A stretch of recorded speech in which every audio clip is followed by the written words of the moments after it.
Oke, assalamualaikum warahmatullahi wabarakatuh. Selamat pagi ya, salam subuh buat saudara-saudara sekalian. Kita lanjutkan ke pembelajaran biologinya mengenai sistem peredaran darah, lebih tepatnya sistem sirkulasi ya.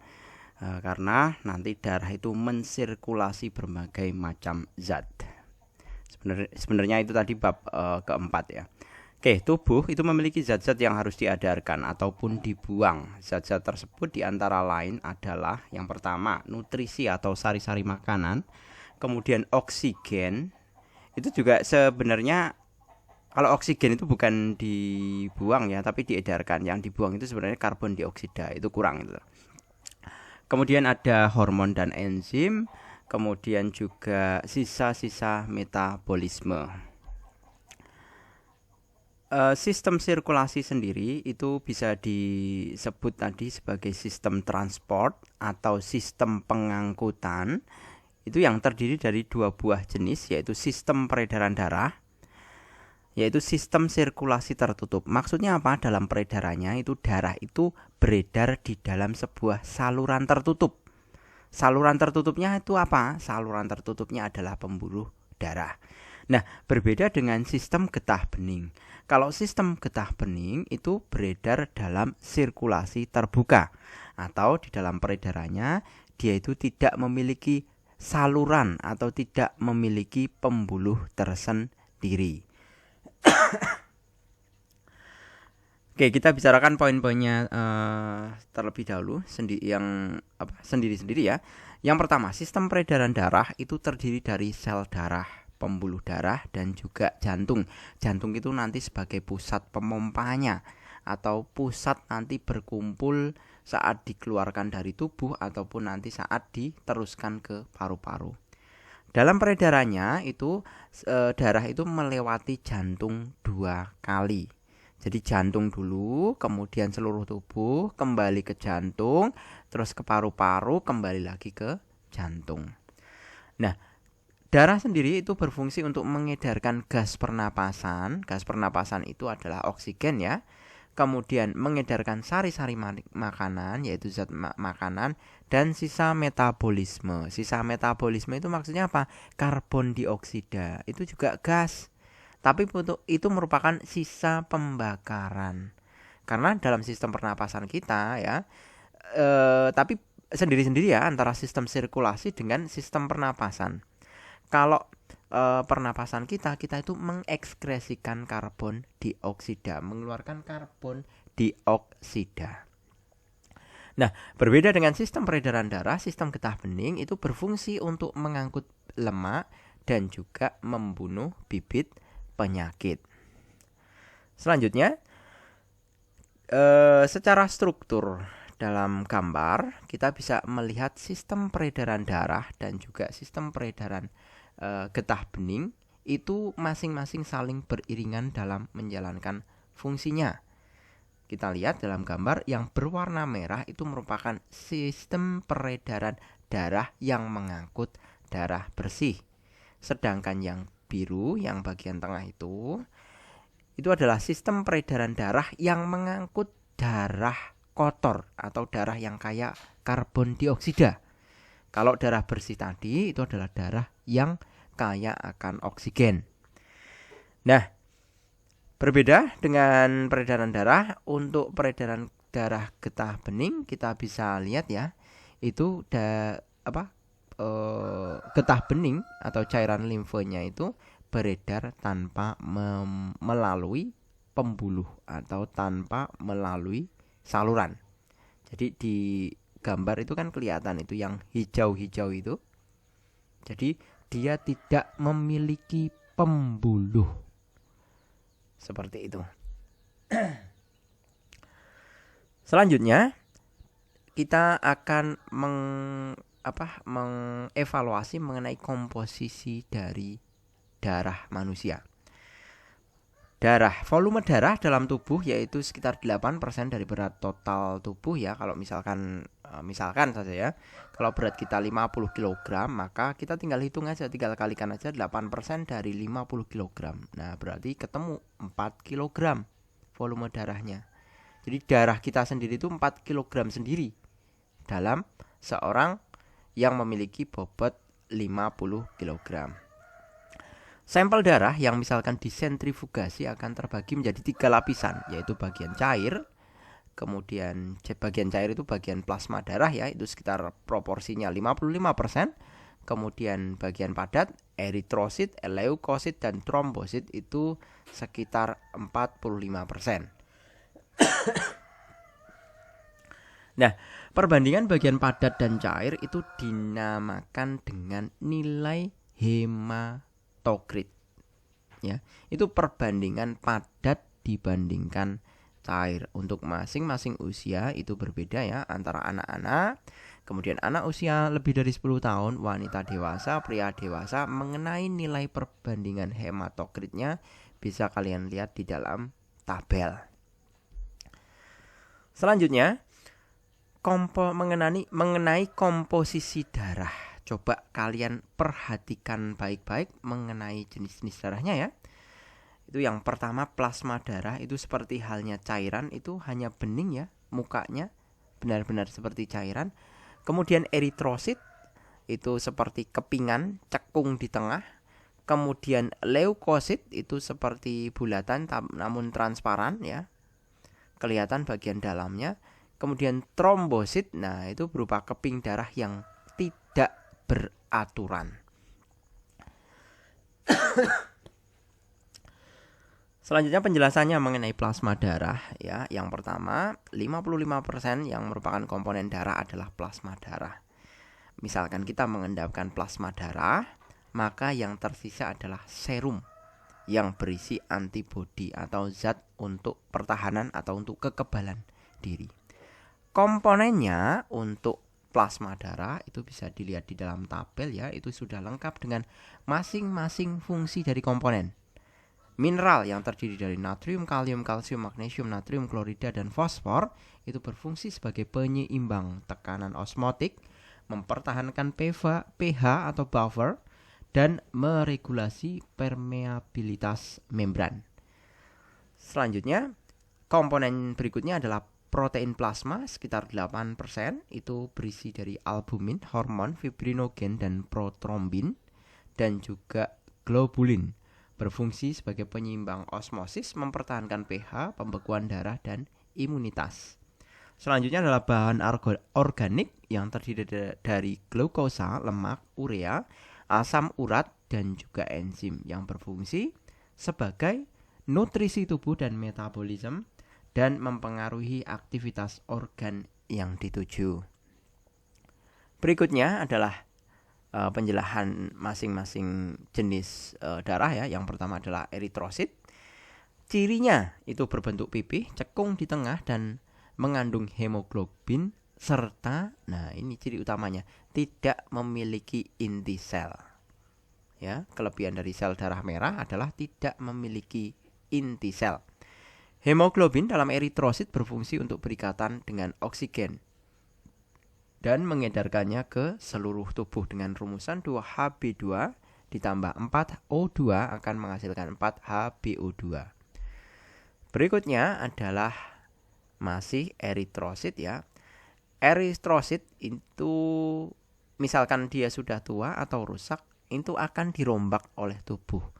Mengenai proses perombakan eritrosit atau perombakan dari sel darah merah itu bisa dilihat di dalam gambar ya secara umum. Dari pembentukan eritrosit yang berasal dari sumsum tulang itu akan menghasilkan eritrosit baru.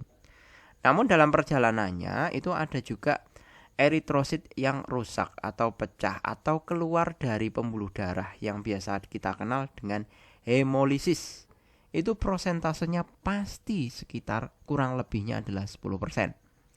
Sedangkan misalkan eritrosit yang sudah menjalankan kehidupannya selama kurang lebih jangka hidupnya 120 hari, itu kemudian eritrosit itu dirombak. Dirombak di mana? Dirombak di makrofag pada limfa maupun liver. Nah, pada proses perombakan itu sendiri itu nanti eritrosit itu diubah menjadi 2 buah jenis zat baru. Yaitu yang pertama adalah globulin yang nantinya berupa asam amino, kemudian dilempar lagi, dikembalikan lagi ke sumsum tulang kalau manakala sudah dirombak. Yang kedua, eritrosit berubah menjadi Fe2 positif. Sedemikian hingga dirombak kemudian diangkut oleh transferin dan dikembalikan ke sumsum tulang. Selanjutnya, zat jenis yang ketiga adalah berubah menjadi heme, yang kemudian selanjutnya berubah menjadi biliverdin, kemudian berubah menjadi bilirubin. Sedemikian hingga kemudian bilirubinnya ini nanti diantarkan ke liver atau diantarkan ke hati. Nah, di hati itu nanti kemudian bilirubin itu dioksidasi sedemikian hingga menjadi urobilin, yang nanti bisa diekskresikan lewat 2 buah saluran, yaitu lewat usus besar yang berupa feses, bisa juga diekskresikan melalui ginjal, di mana nanti dikeluarkan lewat urin.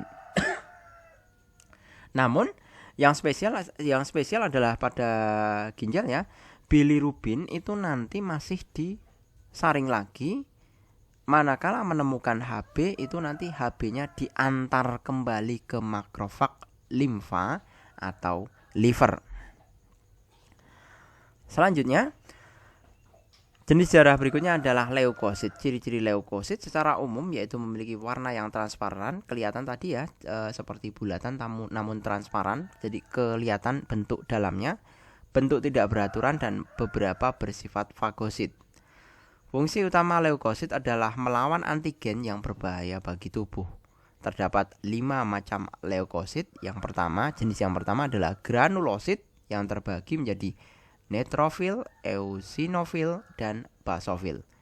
Kemudian jenis yang kedua adalah agranulosit, terbagi menjadi limfosit dan monosit. Untuk jenis yang pertama yaitu monosit.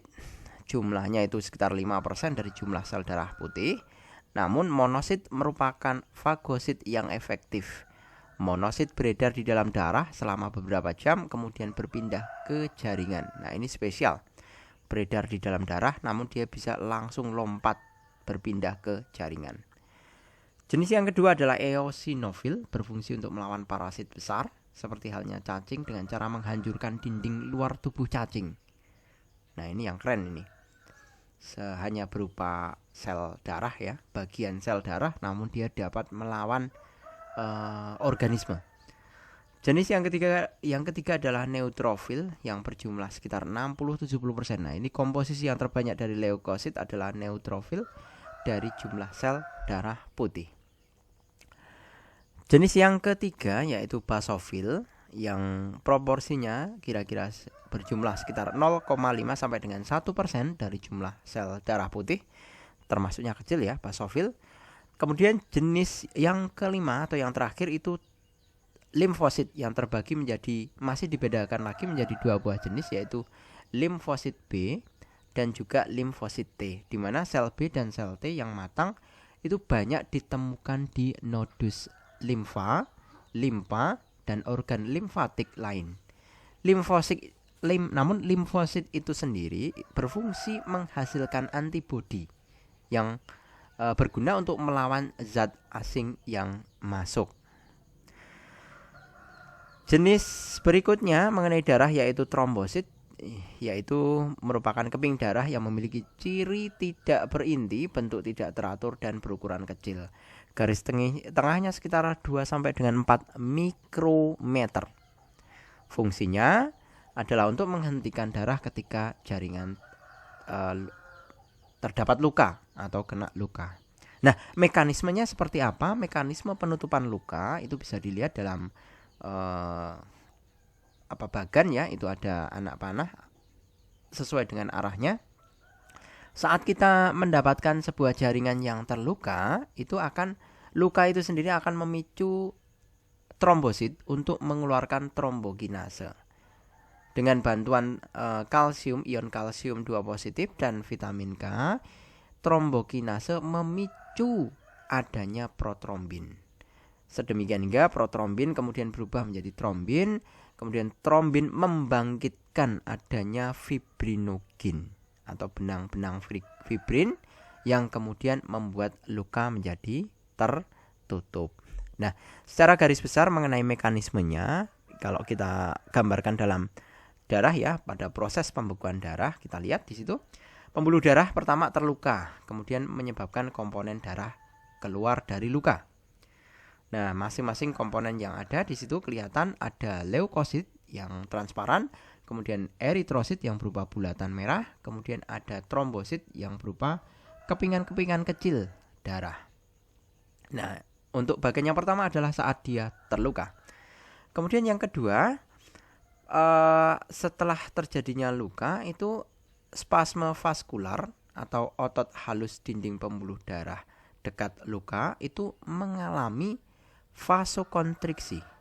Vasokontriksi itu maksudnya apa? Berupa pelebaran. Jadi pembuluh darahnya itu seolah melebar akan menutup. Itu kan kelihatan semakin mengecil itu, ya. Yang ditandai kotak itu kan semakin mengecil itu. Jadi mengalami vasokontriksi untuk mengurangi jumlah darah yang mengalir melalui luka. Jadi vasokontriksi bisa dikatakan sebagai usaha dari pembuluh darah untuk berusaha menutup kebocoran atau menutup luka.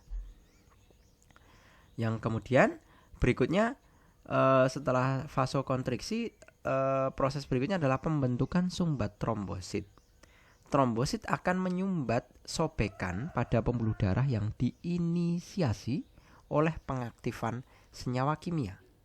Kemudian trombosit saling menempel dan menutup luka, tentunya dengan membentuk benang-benang trombin, kemudian protrombin dan fibrinogen. Seperti itu. Jadi bisa kelihatan ya itu mekanismenya, pembuluh darahnya menyempit, kemudian trombositnya mengumpul di area lukanya itu tadi, kemudian akan berusaha untuk menutup lukanya. Nah, pembentukan darah sendiri atau pembekuan darah maksud saya, atau lebih dikenal dengan koagulasi, ya, itu adalah mekanisme bagaimana fibrinogen, benang-benang fibrin itu akan diubah menjadi benang fibrin yang membentuk jaring-jaring yang menangkap eritrosit dan trombosit. Benang fibrinnya itu nanti mengunci eritrosit dan trombosit hingga bentuk penutup luka. Sedemikian hingga lukanya bisa darahnya tidak menetes, lukanya kemudian tertutup dan mengering. Seperti itu. Nah, fungsi darah sekarang kita membicarakan secara umum mengenai konteks fungsi darah ya. Yang pertama adalah fagositosis, yaitu leukosit membunuh kuman-kuman penyakit. Itu merupakan kemampuan fagositosis dengan membentuk antibodi dan fagositosis. Fungsi yang kedua yaitu trombosit berfungsi untuk melakukan pembekuan darah. Fungsi ketiga secara umum ya menjaga kondisi tubuh. Manakala kondisi dingin maupun kondisi hangat ya, panas permukaan kulit itu akan melewati permukaan. Ya, darah itu akan menjaga suhu tubuh manusia tetap sekitar berkisar 37 derajat Celcius, sehingga walaupun suhu lingkungan meningkat atau menurun, suhu tubuh itu akan tetap. Hal ini mungkin karena penyebaran energi panas secara merata dilakukan oleh darah. Selanjutnya adalah fungsi berikutnya adalah mengenai plasma darah yang membawa nutrisi, urea dan hormon maupun eritrosit yang kaya akan oksigen. Eritrosit itu fungsinya untuk mengikat oksigen ya, dan juga mengikat karbon dioksida yang akan dilepaskan lewat paru-paru. Jadi secara umum bisa dikatakan fungsi keempat adalah darah itu sebagai alat transportasi atau alat pengangkut. Di antaranya yang pertama fungsinya sel darah merah mengangkut oksigen dari paru-paru ke jantung dan ke seluruh tubuh, kemudian juga mengangkut karbon dioksida dari jaringan tubuh ke paru-paru. Fungsi yang kedua adalah plasma darah mengangkut sari makanan dari usus ke hati kemudian ke seluruh tubuh. Urea yang diekskresikan dari hati ke ginjal untuk dikeluarkan melalui urin ya. Kemudian juga mengsekresikan hormon dari kelenjar hormon ke seluruh tubuh. Oke, saya rasa cukup ya untuk pengenalan mengenai pembuluh darah maupun darah dan juga mengenai fungsi darah. Saya akhiri, kita berjumpa pada video berikutnya. Terima kasih, selamat pagi, salam sehat, assalamualaikum warahmatullahi wabarakatuh.